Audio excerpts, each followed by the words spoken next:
ఈ ప్రపంచంలో అందరూ మంచివారే. కానీ అప్పుడప్పుడు సందర్భం, పరిస్థితి వాళ్ళని ఒక బద్మాషుల్లాగా తయారు చేస్తుంది. మా ఈ బద్మాష్ సార్ సార్ సినిమా సార్ అది. నువ్వెప్పుడు వచ్చావు? అప్పటి నుంచి ఉన్నాను సార్. నేను సినిమా గురించి చెప్తున్నాను. ఓకే చెప్పండి. నేనేం అనలేదండి, ఆయనే అన్నాడండి.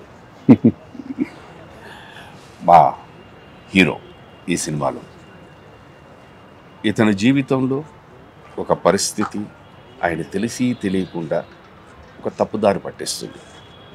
అందుకే బద్మాష్లా తయారవుతాడు. బట్ తెలిసి తెలియకుండా ఒక బంపర్ ఆఫర్ కూడా వస్తుంది, కొడతాడు. అది మిగుల్చుకుంటాడా, దాని నుంచి బయటకు వస్తాడా అన్నదే మా ఈ బద్మాషోల బంపర్ ఆఫర్. ఇది ప్రాక్టికల్గా ఈ ప్రపంచంలో జరుగుతున్న వాతావరణంలో ఉండే ఇన్సిడెంట్స్. దాని మీద బేస్ చేసి మేము ఈ సినిమా తీశాము.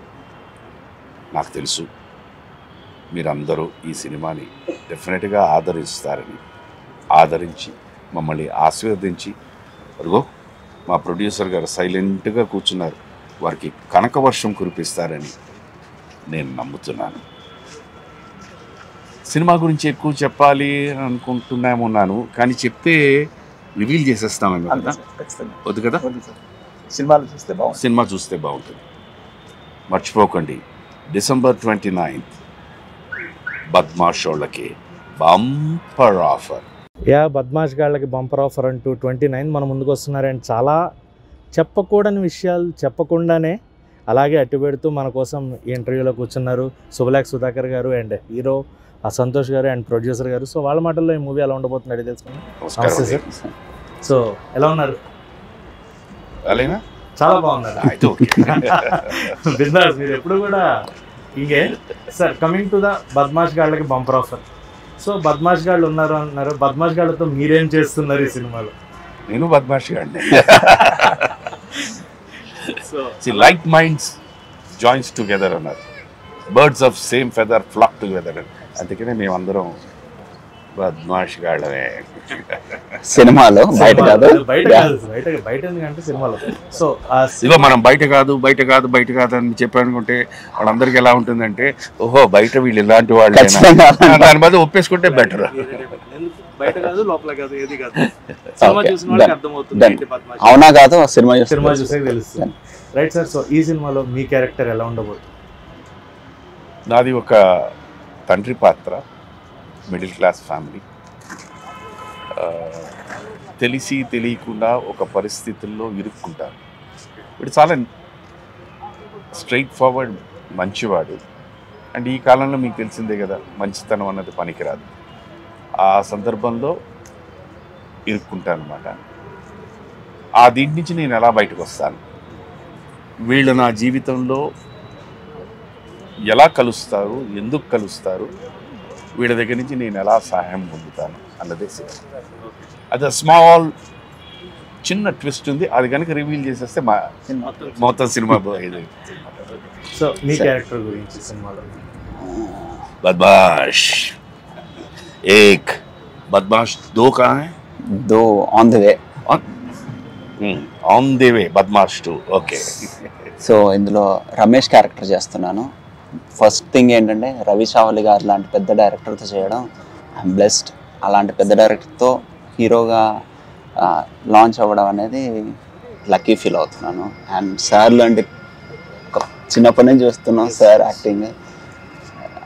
ఒక ఓన్ పర్సన్ చిన్నప్పటి నుంచి సార్కి మాకు కనెక్షన్ లేకపోయినా వాళ్ళని ఎలా చూస్తామంటే మన ఇంట్లో మనుషులా చూస్తాం. అలాంటి పర్సన్తో వర్క్ చేయడం ఇంకా లక్కీగా ఫీల్ అవుతున్నాము. సినిమా బాగా వచ్చింది అండ్ రవి చావలి గారి స్టైల్లో ఉంటుంది. స్టార్టింగ్ నుంచి ఎండ్ వరకు రన్నింగ్ ఉంటుంది, మీకు ఎక్కడ బోర్ కొట్టకుండా చాలా ఎంటర్టైనింగ్ ఉంటుంది. ఓకే. సో ప్రొడ్యూసర్ గారు, ఈ సినిమా మీకు కథ చెప్పినప్పుడు డైరెక్టర్ గారు పెట్టుబడి పెట్టవచ్చు అంటే చాలా వరకు ఈ రోజుల్లో సినిమాలు థియేటర్కి జనాలు అనేది కష్టం అవుతుంది. సో ఈ సినిమా ఏ నమ్మకంతో మీరు ముందుకు వచ్చారు? డైరెక్టర్ గారు పెద్ద డైరెక్టర్ గారు, ఆల్రెడీ నంది అవార్డు గ్రహీత, తనకు చాలా పెద్ద పెద్ద హీరోలతో చేసేసే అనుభవం ఉంది. ఇంకా సార్ ఉన్నారు ఎలాగో పెద్ద టెక్నిక్. హీరో వాళ్ళు కొత్త వాళ్ళు అయినా కూడా టెక్నీషియన్స్ అందరూ చాలా పేరున్న టెక్నీషియన్స్. ఖచ్చితంగా ఎటువంటి పరిస్థితుల్లో కూడా మనం పెట్టిన డబ్బుకు ₹1కి ₹10 వచ్చే సినిమానే అవుతుంది కానీ అన్న నమ్మకం మొదటి నుంచి ఉన్నది. ఇక్కడ నేను ఒక చిన్న విషయం అండి, ఇవాళ ఉన్న ఆడియన్స్ పాయింట్ ఆఫ్ వ్యూలోని వాళ్ళ కొత్త పాత అని చూడండి, వాళ్ళు ఓన్లీ చూసేది కంటెంట్. ఆ కంటెంట్ కనుక బ్రహ్మాండంగా ఉండి అది వాళ్ళకి మనసుకు అతుక్కుందంటే ప్రతి జీవితమే నవరసాలతో కూడిందండి. ప్రతి ఒక్కళ్ళ జీవితంలోనూ ఏదో ఒక సందర్భం, ఏదో ఒక ఇన్సిడెంట్ తగులుతూనే ఉంటాయి. దాన్నే మన సినిమా కింద రిఫ్లెక్ట్ అవుతాం. నాకు తెలిసి డెఫినెట్గా ఈ పాయింట్ ఇప్పుడు యాక్చువల్గా చాలామంది జీవితాల్లో జరిగింది. దానివల్ల ఎఫెక్ట్ అయిన వాళ్ళు ఉన్నారు, దానివల్ల నుంచి బయటకు వచ్చిన వాళ్ళు ఉన్నారు. సో ఆ నమ్మకం నాకు. సో మీరు ఆల్మోస్ట్ 3 తరాల నుంచి చూస్తూ వస్తున్నారు, ఇండస్ట్రీ ఎలా ఉంది, మార్పులు జరుగుతూ వస్తున్నాయి, టెక్నాలజీ మారుతుంది, ప్రజెంట్ సిచ్యువేషన్స్ అయినట్టు మారుతుంది. సో మీరు గమనించిన మార్పులు అంటే ఇప్పుడున్న జనరేషన్కి జనాలు థియేటర్కి రావడానికి కొంత తగ్గుతుంది కూడా. సో ఏం జరగడం వల్ల ఈ మార్పులు మనకి ఇండస్ట్రీ ఇవాళ ఏమైపోయిందంటే ఒకనప్పుడు సినిమాకి అనేసరికి ఏమైపోయిందంటే మనం ఒక 5:30, 6 వెళ్ళి సినిమాకి వెళ్దామా అంటే వెళ్ళిపోయేవాడు. బట్ ఇవాళ అది కాదు, ఆ ప్రక్రియ కాదు. ఇవాళ సినిమా అనేది ఒక ప్లాన్. ఇది తర్వాత మనకేమైపోతుంది, ఇదివరకు ఏంటంటే ఒక థియేటర్కి వెళ్ళామంటే 3 థియేటర్స్ ఉండేవి. ఓ సినిమాకి వెళ్దామని అక్కడ టికెట్లు దొరకని రెండో సినిమాకి వెళ్ళిపోయేవారు. సో అలాగే ఇవాళ అలా కాదు, మీకు పలానా థియేటర్లో ఒక్క సినిమా ఉంటుంది, దానికి వెళ్తేనే మీరు వెళ్ళగలరు, ఆల్టర్నేటివ్ దొరకదు. అక్కడి నుంచి మళ్ళీ ఇంకో దగ్గరికి మీరు వెళ్ళాలనేసరికి టైం అయిపోతుంది. మీకు తెలిసిందే ఇవాళ ఉన్న ట్రాఫిక్ కానీ ఇది కానీ. So it is becoming difficult and of course to be very frank expensive also. నాకు తెలిసి మా రోజుల్లో ₹10 వాజ్ ద హైయెస్ట్. ఇవాళ ₹10 ఏమొస్తుంది, ఇంటర్వెల్ కూడా రావట్లేదు. సో ఒకనప్పుడు ఏంటంటేనండి ₹10 హైయెస్ట్ టికెట్ అంటే ఒక ఫ్యామిలీ ఆఫ్ 4 అంటే వారానికి 40, 4 వారాల 5 వారాలు వేసుకోండి, నెలకి ₹200, 5 వారాలు వేసుకుంటే ప్లస్ అక్కడ థియేటర్కి వెళ్ళిన తర్వాత ఆ మిగతా ఆ ఖర్చులు ఈ ఖర్చులు చూసుకున్నా కూడా మీకు ఇంకో ₹250, ₹300 పోనీ గట్టిగా వేసుకుంటే ఇంకో 500 వేసుకుంటాం. సో ఒక నెలకి ₹1000 ఖర్చు పెడితే మీకు ఎంటర్టైన్మెంట్ వచ్చేసేది. ఇవాళ సాధ్యమా? దాన్ని 4 ఇంతలు అయిపోయింది, 3 ఇంతలు అయిపోయింది, 2 ఇంతలు. So ₹20,000 for a family of 4 to go to a film and watch every week is expensive. So దానివల్ల తెలియకుండా అలా క్రమంగా తగ్గుతుంది. రైట్. సో మ్యాడ్ సినిమాలో చేశారు అండ్ ఇప్పుడు వెంటనే ఈ సినిమాతో హీరోగా. సో ఎలా అనిపిస్తుంది, అంటే జర్నీ అనుకున్నట్టుగానే వెళ్తుంది అనుకుంటున్నారా? అంత ఈజీ అయితే కాదు, మరి సార్ వాళ్ళు ఉన్నప్పుడు అది ఈజీయో కాదు తెలియదు, కానీ ఇప్పుడైతే చాలా టఫ్ ఉంది. లైఫ్ ఎప్పుడు ఈజీగా లేదన్న, లైఫ్ ఈజ్ ఆల్వేస్ డిఫికల్ట్. ప్రతి వ్యక్తి కష్టపడితే కానీ మనం ఇది రాదు. అయితే మనకున్న గ్లామర్ ఫీల్డ్ ఏంటంటే because attraction is more. So దాంతో ఒక్కసారి కనుక ఆ సక్సెస్ అన్నది టచ్ అయిందనుకోండి, immediate overnight your change అయిపోతుంది. కుర్రాళ్ళు బాగా చేశారు, కష్టపడుతున్నారు. నాకు వీళ్ళందరిలో నచ్చే గొప్ప విషయం ఒకటి ఉంది, అది నేను తలుచుకున్నప్పుడల్లా భయపడుతూ ఉంటాను. వీళ్ళు ఒకసారి మనం రిహార్సల్ చేద్దామా అని నేను అడుగుతూ ఉంటే లేదు సార్ టేక్ చేసేద్దాం అంటారు. అది వాళ్ళ కాన్ఫిడెన్స్లో వచ్చి ఒక్కొక్కసారి ఫస్ట్ నేను అది 2-3 సార్లు విన్న తర్వాత నాకు ముందు చూసుకోండి ఇదేంటి ఇలానే, but the way they were performing I was surprise. So నేను వీళ్ళ స్థాయికి ఎదగాలి, అది 100% చెప్తున్నాను. నాకు ఎందుకంటే ఆ రిహార్సల్ చేయాలి, నాకు అది పట్టు రావాలి, కరెక్ట్గా ఉండాలి. వచ్చిన తర్వాతే నేను ఐ గో డౌన్. బట్ అంటే సార్ వాళ్ళు ఏంటంటే ఎవరిని చూసి నేర్చుకోలేదు, వాళ్ళు అక్కడ ఉండి నేర్చుకున్నారు. మాకు ఈజీ ఏంటంటే సార్ వాళ్ళని చూసి, అంటే మీ మూవీస్ అన్ని చూసి ప్రతి సో మాకు ఈజీ అయిపోయింది సార్. మీరు మా జనరేషన్ అంటున్నారు, మేము మా ప్రీవియస్ జనరేషన్, వాళ్ళు ఇంకా నిజంగా ఏమీ నేర్చుకోకుండా చేసిన వాళ్ళు అంటే ఫస్ట్ బ్లాక్ అండ్ వైట్ అరా, వాళ్ళకి ఏం తెలియదు సినిమా అంటే ఏంటి, zero. Yeah. And most of them నాటక రంగం నుంచి సినిమాకి వచ్చిన వాళ్ళు. So that was a different thing. Each day is a learning process నాన్న. True sir. కానీ సార్ జరిగిన అతి పెద్ద అబద్ధం ఏమంటే మేము చిన్నవాళ్ళని చూసి నేర్చుకోవాలంటారు. సార్ పర్ఫార్మెన్స్ ఎలా ఉందో ట్రైలర్ చూస్తేనే మీకు అర్థమైపోతుంది. అలాంటి సినిమాలో చూస్తే ఇంకా మీకు పూర్తిగా మేము కూడా అడగబోతుంది. ఎందుకంటే సార్ చేస్తున్నారు సినిమా అంటేనే అది ఖచ్చితంగా ఒక కంటెంట్ ఉండి పబ్లిక్లోకి వెళ్తుంది అనుకుంటేనే sir will come forward. So అలాంటి కంటెంట్ మీకేమనిపించింది సార్ ఈ మూవీలో? మేజర్ ఏంటంటేనండి, ఇది నేను నమ్మే ఒక స్ట్రాంగ్ కన్విక్షన్ అండి. నటుడు అన్నవాడు he comes only at the end. ఒక దర్శకుడు కానీ, ఒక రచయిత కానీ, కథా రచయిత కానీ వాళ్ళు కూర్చొని ఒక సబ్జెక్ట్ని తయారు చేయడానికి చాలా కాలం పడుతుంది. దాంట్లో అనేక రకాల పాత్రలు ఈ పాత్రకి పలానా వాళ్ళు, ఈ పాత్రకి పలానా వాళ్ళు అని వాళ్ళు అనుకుని మా దగ్గరకు వస్తారు. ఇక్కడికి వచ్చిన తర్వాత నేను సెట్కి వెళ్ళిన తర్వాత ఏమైపోతుంది, ప్రతి వ్యక్తికి ఒక వైవిధ్యమైన ఆలోచన ఉంటుంది. నేను ఆలోచించేటట్టు మీరు చేయడు, మీరు చేసినట్టు వీరు చేసినట్టు. సో అక్కడికి వెళ్ళిన తర్వాత ఒకసారి ఏమైపోతుందంటే ఇది ఇలా చేస్తే బాగుంటుందా, ఇలా చేస్తే బాగుంటుందా అనే ఆలోచన నాకు. బట్ దర్శకుడు అన్నవాడు, కథా రచయిత అన్నవాడు ఏం చేస్తారు, సార్ మీరు ఇలా చేశారనుకోండి ఈ సినిమాకి ఇక్కడ దెబ్బ కొడుతుంది, సో మీరు ఇలా చేస్తేనే ఇది కరెక్ట్గా ఉంటుందని మమ్మల్ని ఆ గ్రూవ్లో పెట్టారు. సో అందుకని they call the director as the captain of the ship. So ఈ కథకు మూలంగా మీరు ఆల్రెడీ ఆయన ఇంద్రసేన గారు కూడా ప్రీవియస్గా చాలా సినిమాలు చేస్తున్నారు. అండ్ ఈ సినిమాలో మీ ఇద్దరు కలిపి చేయబోతున్నారు. మీ ఇద్దరు కాంబినేషన్ ఎలా ఉండబోతుంది? డే 1 అంత ఎక్స్పెక్ట్ చేయలేదు, అంటే సింక్ అవుతాడో లేదో. బట్ డే 2 నుంచి సింక్ అయిపోయాం. Not only Indra garu, even DOP Vijay C Kumar garu కానివ్వండి, డైరెక్టర్ కానీ, మేమంతా ఫ్రెండ్లీగానే చేసాం. ఈవెన్ సార్ కూడా. కాకపోతే సార్తో ఇబ్బంది ఏంటంటే నన్ను సార్ అని పిలుస్తారు. ఎందుకు సార్ చిన్న అన్న అసలు అవసరం? సార్ అన్నది వయసుతో కాదు నాన్న, అదొక మర్యాద. నాకెందుకు సార్ మర్యాద? అది అంటే మాకు నేర్పించింది అది అనుకోండి. పోనీ నాకున్న ఒక మైనస్ క్వాలిటీ అనుకోండి. ఎందుకంటే నేను సినిమా ఇండస్ట్రీకి రాకముందు మీకు చెప్పిందే హోటల్ ఇండస్ట్రీలో పనిచేసిన వాడిని. సో అక్కడ డెఫినెట్గా అందరినీ సార్ అనే పిలవాలి. సో అది అలవాటు అయిపోయింది.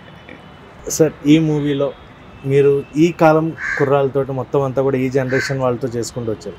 అండ్ మీరు ప్రీవియస్గా ఓల్డ్ జనరేషన్ పెద్ద డైరెక్టర్స్ వీళ్ళతో కూడా చేశారు. అప్పుడున్న దానికి ఇప్పుడున్న దానికి డిఫరెన్సెస్ ఏమైనా చూస్తున్నారు యాక్టర్స్లో కానీ, డైరెక్టర్స్ టేకింగ్లో కానీ? ఏదన్నా ఇందాక చెప్పాను కదండి, కాన్ఫిడెన్స్ లెవెల్స్.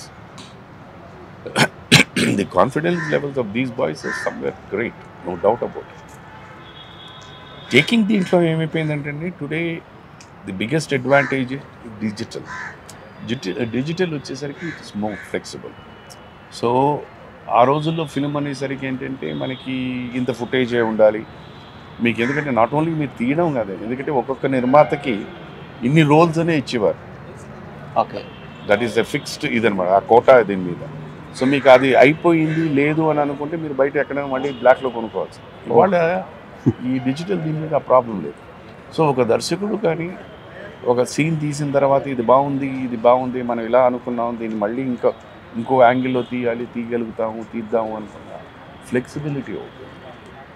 ప్రతి దీనికి ఒకటి ఉందండి, there is a plus and a minus. ఆ ప్లస్ని కనుక మనం వాడుకుంటే it is always wonderful. Sir అప్పుడు మానిటర్స్ ఉండేదా సార్? మానిటర్స్ అనేది ఇట్ వాజ్ ఓన్లీ అంటే ఒక దర్శకుడు జస్ట్ అలాగా అది చూస్తూ మనకి 2 కళ్ళు ఉంటే ఈ ఫోకస్ ఇలాగే ఉండదు. బట్ ఆ దీంట్లో జరుగుతున్నట్టు ఇక్కడ అందరినీ చూస్తూ ఓకే చేసుకుంటూ వెళ్ళాల్సింది. నాకు బాగా గుర్తు, నేను వచ్చిన కొత్తల్లో రష్ వచ్చేది. అంటే షూట్ చేసిందంతా నెగిటివ్ని ఇచ్చేసి ప్రింట్ చేసి వచ్చేది. ఆ రోజు రష్ వస్తుంది అనేసరికి దర్శకుడు కానీ, నిర్మాత కానీ, కెమెరామెన్ కానీ, నటీనటులు కానీ ఇలా ఉండేవారు. ఎందుకంటే ఏం వస్తుందో ఏం చేస్తామో అలా. ఇవాళ వీళ్ళకి భయం లేదు. ఇవాళ ఎందుకంటే కరెక్ట్గా what is going to be on the screen వీళ్ళు చూసేస్తాం. మానిటర్ ఆన్లైన్ ఎడిటింగ్ కూడా అప్పుడే ఎడిట్ అయిపోతుంది, అప్పుడే సాంగ్స్ వచ్చాయి. సో దట్ అడ్వాంటేజ్ వీళ్ళకి ఉంది. సో దాని కరెక్షన్స్కి వీళ్ళకి ఈజీగా ఉంది. బట్ స్టిల్ సార్ వాళ్ళు అప్పుడు ఆ రీల్లో తీసినప్పుడు మీకు బ్యాక్గ్రౌండ్లో కానీ ఎక్కడ కానీ ఏ డిస్టర్బెన్స్ ఉండదు అండ్ ఫోకస్ ఉండదు, ఫోకస్ పర్ఫెక్ట్ ఉంటుంది. ఇప్పుడు ఒక 3-4 టైమ్స్ ఫోకస్ అవుట్ అయ్యి మళ్ళీ మానిటర్లో వచ్చి చూసి కెమెరాలు మారిపోయినాయి. ఇప్పుడు ఏంటంటే cameras become so sophisticated. So మీరు నమ్ముతారా లేదా, ఇప్పుడు ఎదురుగుండా మనకి క్యానన్ కెమెరా పెట్టుకుని సినిమా షూటింగ్ చేస్తున్నారు. మాకు ఒకనప్పుడు ఇది చూస్తుంటే స్టిల్ ఫోటోగ్రఫీలో ఉంటుంది. సో ఇదా కెమెరా ఇంతేనా అనిపిస్తుంది, ఇది ఇంతే. Right sir. సో అప్పుడు లాస్ట్ క్వశ్చన్, డైరెక్టర్స్ ఒక సంవత్సరంలో, డైరెక్టర్లే కాదు యాక్టర్లు మీరు కూడా సంవత్సరంలో 6 సినిమాలు 10 సినిమాలు, కృష్ణ గారు హీరోగా ఉండి ఒకే సంవత్సరంలో 18 సినిమాలు చేసిన వాళ్ళు. కానీ ఈ కాలంలో అది తగ్గుతోంది కంపేర్ టు చూసుకుంటే కనుక. ఒక మనిషి సంవత్సరానికి ఒక సినిమా చేసినా చాలు అనే పొజిషన్కి వచ్చింది. దాన్ని ఎలా తీసుకోవాలో దానికి నాలాంటి వాడికి కొంచెం కష్టమైనట్టు చెప్పడం. మేబీ మన హాలీవుడ్ స్టైల్ ఫాలో అవుతున్నారు అనుకుందాం. ఎందుకంటే హాలీవుడ్లో కూడా వాళ్ళు ఒక సినిమా ఒప్పుకున్నారంటే అది ఫినిష్ అయిన తర్వాత కొత్త సినిమాకి వెళ్ళేవారు. అది మేజర్ ఏంటంటే ఆ పాత్ర తాలూకా వేషధారణ, తర్వాత ఆ బాడీ మెయింటెనెన్స్ దీనికోసం. సో ఆ జోనర్లోకి వచ్చి ఇప్పుడు ఉన్న వాళ్ళందరూ అలా పనిచేస్తున్నారని అనుకోవచ్చు. ఒకటి. 2, you can say safe bet అని అనుకోవచ్చు. ఇంకా దాని అండ్ మించి ఇంటర్నేషనల్గా చూస్తున్నారు కాబట్టి డెఫినెట్లీ ఆ కేర్ తీసుకుంటారు. ఎవరు హరీబరి ఎవరు చేయట్లేదు. హరిబరి ఎవరు చేయట్లే, బట్ జనాల్లోకి వెళ్ళాలి అని ఉన్న కంటెంట్ని కూడా క్రిస్ప్గా చేసుకునే టైంని ఇదివరకు నిడివి 3 గంటలున్నా చూసేవారు జనాలు. ఇప్పుడు 2 గంటలు ఒక పాట పెట్టి 2 పాటలు పెడితే అయిపోతుంది. అప్పుడు 6 పాటలు కంపల్సరీ ఉండేది మన ఆ ఒక 10-15 ఇయర్స్. లేదండి, ఇప్పుడు ఈ మధ్యన మీరు యానిమల్ అనే సినిమా చూస్తే అది ఆల్మోస్ట్ 3.5 గంటలే చూస్తున్నారు కదా, పెద్ద హిట్ కదా. మేజర్ ఒకటేనండి, ఈ ప్రపంచంలో ఎక్కడ పుట్టినా నవరసాలు అన్నది కామన్, ఓన్లీ పాళ్ళు మారుతూ ఉంటాయి. సో ఏ వ్యక్తినైనా వాళ్ళకి సంబంధించిన ఆ ఎమోషన్ని ఈవెన్ ఇఫ్ ఇట్ ఈస్ -0.0000000.1 మీరు ట్రికిల్ చేయగలిగితే they will connect. So 29th ఈ బద్మాష్ గాళ్ళకి బంపర్ ఆఫర్ అనేది వస్తుంది. సో మీకు ఈ సినిమా ఖచ్చితంగా ఒక బంపర్ ఆఫర్ అవ్వాలని మనస్ఫూర్తిగా అండ్ సార్ బ్లెస్సింగ్స్ తోటి ఆటోమేటిక్గా ఖచ్చితంగా. అంటే సార్ కూడా బ్లెస్సింగ్స్ కావాలి. మీకు దేవుడు బ్లెస్సింగ్స్, సినిమాకి మీ బ్లెస్సింగ్స్. ఎందుకంటే మీరు చేస్తున్నారంటేనే ఖచ్చితంగా ఒక హోప్ అనేది సినిమా. మా బ్లెస్సింగ్స్ అనేది ఏంటంటే వన్స్ నేను అక్కడ వెళ్ళిన తర్వాత the maximum way I can cooperate అన్నదే అలాగా ఫ్రెండ్లీ. Super sir. నాకు క్వశ్చన్ సార్, చెప్పండి. మీరు ఎన్ని మంచి characters, I mean comedy and sentiment అన్ని చేశారు కదా, ద్రోహిలో మీరు చేసిన క్యారెక్టర్ గురించి చెప్తారా? అది నాకు ఫేవరెట్ సార్. అంటే నేను చాలాసార్లు చూసినప్పుడు చాలా బాగుంటుంది అది. అదే నేను ఇంతాలు చెప్పాను కదండి. అదేమైపోతుందంటే నువ్వు ఒక కథా రచయిత కనుక ఒక పాత్రని డిజైన్ చేసి ఈ దీంట్లో ఈయన ఫిట్ అవుతాడు అని పెట్టుకున్న తర్వాత ఆల్మోస్ట్ ఏమైపోయిందంటే ఒక 50% వాడు రాసిన పాత్రలోనే ఎలివేట్ అయిపోయింది. అండ్ ఆ సన్నివేశం ఆ కథకి సంబంధించిన ఒక యాప్ సీన్ అయిందండి. సో మీరు ఇంత చేసినా అది అంతలాగుంటుంది. మళ్ళీ మీరు జెలస్ అంటే ఎవరు పిలవలేదు. బాగుంటుంది సార్. మీరు ఇప్పుడు మీరేమో అంటున్నారు ఆ సీన్ బ్రహ్మాండం అని, నాకు ఇప్పటికీ అది చాలా మంది అంటారు నేను మిమ్మల్ని చంపేయాలనిపించిందండి అని. బట్ నేను కూర్చొని ఆలోచించుకున్నప్పుడు ప్రొడ్యూసర్కి డైరెక్టర్ నచ్చలేదేమో, అందుకే నన్ను పిలవట్లేదు. చాలా బాగుంటుంది. ప్రేక్షకులు జీర్ణించుకోలేదు. యాక్చువల్లీ మీ వాయిస్ కూడా యాక్టింగ్ చేస్తుంది సార్, పర్ఫార్మ్ చేస్తుంది సార్. వాయిస్ కేజీఎఫ్ లో కానీ ఇందులో ఏమైనా చేశారు సార్? సెలార్లో లేదు, నేను చేయలేదు. అలాంటి చేయండి సార్, బాగుంటుంది. నాకు చెయ్యాలని ఉంటుంది, రాసేవాళ్ళు రావాలి, ఇచ్చేవాళ్ళు రావాలి. Okay, you are ready to do sir anything. Super. ఒక్కటి నాన్న, as an actor, as a మీకు సీనియర్ 24/7 365 days ఐఎమ్ ఎనర్జెటిక్. ఎప్పుడు ఏ అవకాశం వస్తుందో ఎవరికి తెలియదు. ఆ వచ్చినప్పుడు ఆ ఎనర్జీ అంతా దానికి పెట్టేస్తారు. డీలా పన్ను చేసుకుంటూ వెళ్తాను, వచ్చింది ఓకే ఫైన్. ఆ ఉన్న దాంట్లో ఎంత బాగా చేయగలుగుతాం అన్నది మనది. Rest god, audience. మీరు మమ్మల్ని ఎప్పుడు మోసం చేయలేదు, మోసం చేయరు కూడా. ప్లీజ్ వాచ్ దిస్ ఫిలిం బద్మాష్ గాళ్ళకి bumper offer December 29th nearby your theaters. And last but never the least, Happy New Year and Happy Sankranti. God bless you all. Thank you.